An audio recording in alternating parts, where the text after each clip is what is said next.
सर्दी का मौसम, वो मौसम जब धुंध सिर्फ सड़कों को नहीं ढकती बल्कि यादों, डर और अधूरे सच को भी अपने अंदर छुपा लेती है।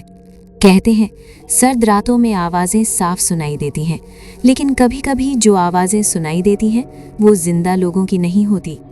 ये कहानी है एक ऐसी ही सर्द रात की जहां कोहरा गवाह बना और अंधेरा सच्चाई को निगल गया। उत्तर भारत का एक छोटा सा पहाड़ी कस्बा धवलपुर, साल का सबसे ठंडा महीना जनवरी। रात के ठीक 11:47। सड़कों पर बर्फ की पतली परत जम चुकी थी। हवा इतनी ठंडी थी कि सांस लेते ही फेफड़े जलने लगते। आरव अपनी कार चलाते हुए लगातार शीशा साफ कर रहा था। कोहरा इतना घना था कि सामने की सड़क सिर्फ 10 कदम दूर तक ही दिख रही थी। उसने रेडियो चालू किया, पुराना एफएम चैनल। आज की रात बेहद ठंडी है, कृपया बिना जरूरत घर से बाहर ना निकले। आरव मुस्कुराया। अगर बात माननी होती तो नौकरी क्यों करता, उसने खुद से कहा। वो धवलपुर गेस्ट हाउस में नई पोस्टिंग पर जा रहा था। पुरानी इमारत, सरकारी काम और सर्दी। गेस्ट हाउस शहर से बाहर एक ऊंची पहाड़ी पर था। चारों तरफ सिर्फ पेड़ और उनके बीच सन्नाटा। आरव ने गाड़ी रोकी। लोहे का गेट जोर से चरमराया। अंदर कदम रखते ही एक अजीब सी ठंडक रीढ़ में उतर गई। रजिस्टर पर नाम लिखते हुए चौकीदार हरिनाथ ने धीरे से कहा, साहब रात को बाहर मत निकलिएगा।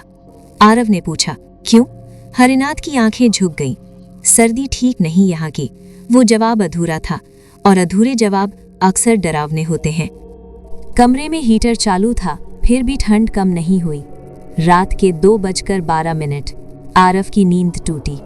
ठक ठक ठक, जैसे कोई खिड़की पर उंगलियों से थपथपा रहा हो।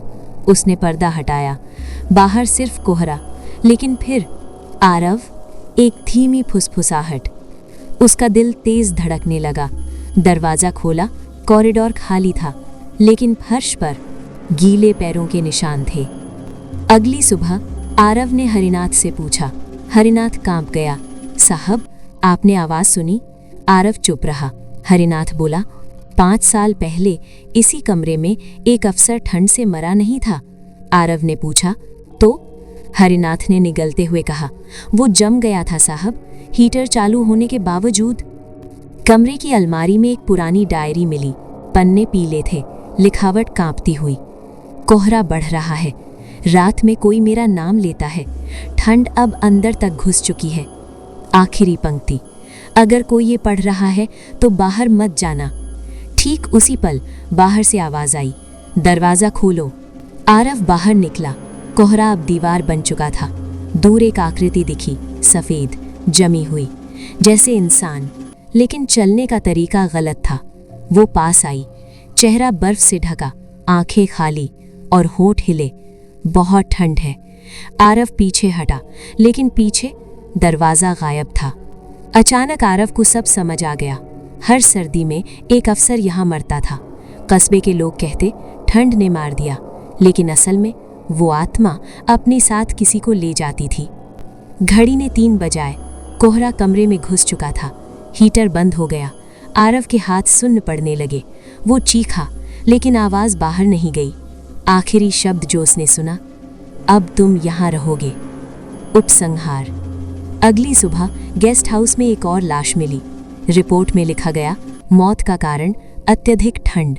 लेकिन अगर आप कभी सर्द रात में धवलपुर की पहाड़ी से गुजरें और कोहरे में कोई आपको नाम लेकर बुलाए, तो याद रखना, कोहरे के उस पार कोई आपका इंतजार कर रहा है।